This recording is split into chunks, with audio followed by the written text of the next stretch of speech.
this is turning out to be one of the best years in boxing for a very, very, very long time. Because it's now official. Vasyl Lomachenko will fight Guillermo Rigondeaux on December 9th at Madison Square Garden. I'm surprised. I didn't think this fight was going to happen. I thought that there was too big a gap between them in terms of weight at this point. They're two weight divisions apart. But clearly Guillermo Rigondeaux has run out of options in terms of making big money in his career. He tried pursuing fights with Carl Frampton and Leo Santa Cruz, Scott Quigg, etc. to no avail. The only guy who seemingly wanted to play ball with him was Vasyl Lomachenko, but Vasyl Lomachenko is a lot bigger than Guillermo Rigondeaux. So Rigondeaux tried the whole catch weight thing for a while, but I don't know, Lomachenko's people either didn't seem keen on that particular weight or they had more pressing engagements in terms of other fights.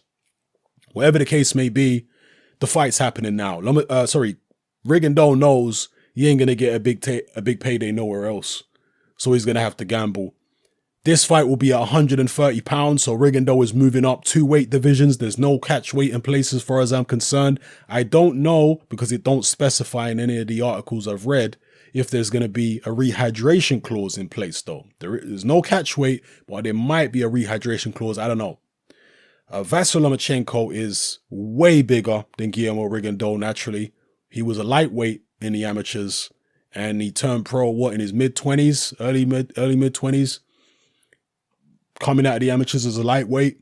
Guillermo Rigondeaux turned pro in his late 20s, coming out of the amateurs as a bantamweight. Just to emphasize that even when these guys were in their mid to late 20s, they were way, way, way different in terms of size. And it's the same now. So I am definitely picking Vasyl Lomachenko to win this fight. Not just because he's the bigger guy, but because he's also tremendously skilled. Both of these guys are tremendously skilled. So if you got two tremendously skilled guys, the one who's bigger and whatnot, you would have to imagine has some kind of advantage. They're both fast. And again, just to emphasize how big the size difference will be, it's at 130 pounds. You can expect Guillermo Rigondeaux to weigh in well under 130 pounds. I would be shocked and amazed if Guillermo Rigondeaux weighs in anywhere close to 130 pounds. This is a guy who, in his own weight division, is small. In his own weight division, he's small. That's super bantamweight. So, he walks around at close to the super bantamweight limit. There's no way he's going to come in close to the super featherweight limit, fighting Lomachenko. Anyway, it's a historic fight because you got two of the greatest amateurs that ever lived going up against each other. But are there more competitive matchups out there, at least in my mind, because we don't know what's going to happen until the two guys get in the ring. But in my mind, are there more competitive matchups than this? Yes. And what I mean by more competitive matchups, I mean that Lomachenko could be involved in. For Rigondeaux, he's, super bantamweight and whatever. There's not much competition there for him. But for Lomachenko, just one weight division up, there's Mikey Garcia. If Garcia decides to drop back down to lightweight, we'll see. Guillermo Rigondeaux, the weight above him, there is some matchups, but a lot of those guys don't seem to want to play ball.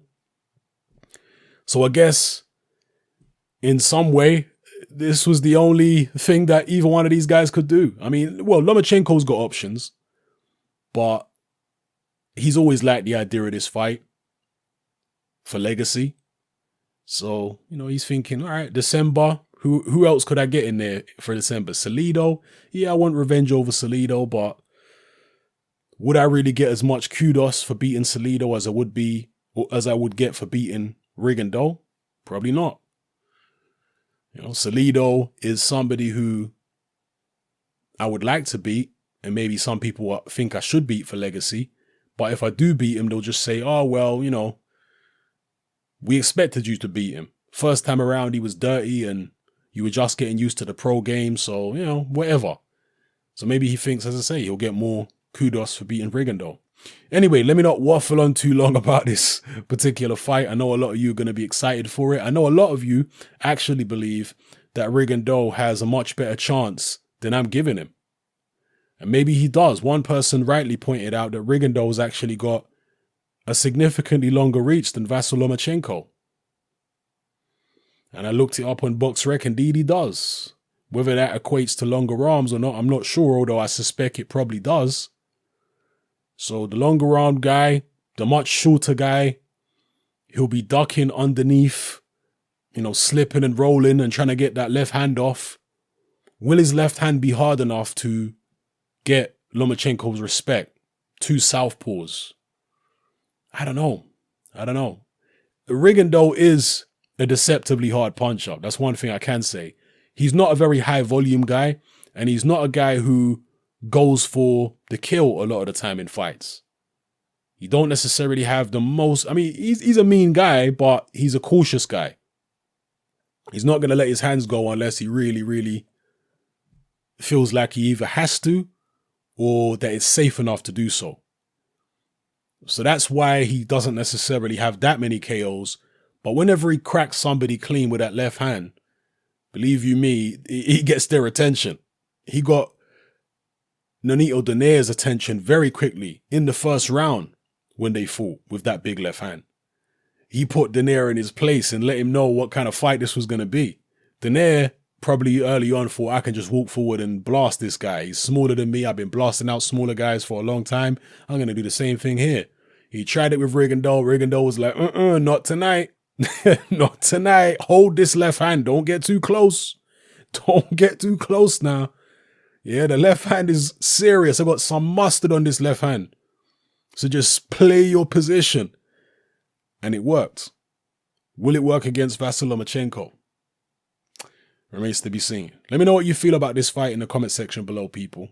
As I say, I know some of you are more excited for it than me. It's not like I hate the fight, but I just feel like Lomachenko's definitely going to win. You know.